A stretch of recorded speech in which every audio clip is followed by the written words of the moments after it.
যে এই রেসটা জিতবে সে পাবে এই সোনার ট্রফি আর এতগুলো টাকা। তুই যা খুশি করে নে, তুই এই রেসটা জিততে পারবি না। দেখা যাবে, আমার সাথে আমার মায়ের দোয়া আছে।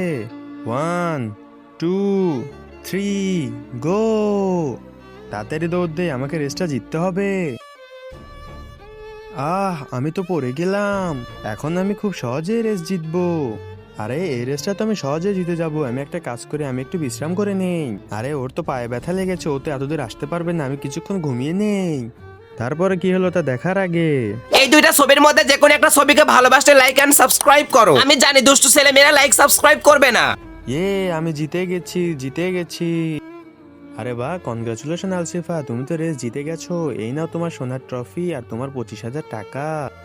আমি জিতে গেছি, জিতে গেছি। আরে এর পায়ে তো ব্যথা লেগেছিল, এই রেসটা কিভাবে জিতলো? আরে বেটা, আলসিফা তোমার অহংকার দেখে জিতেছে। কখনো নিজের প্রতি এত অহংকার করতে হয় না।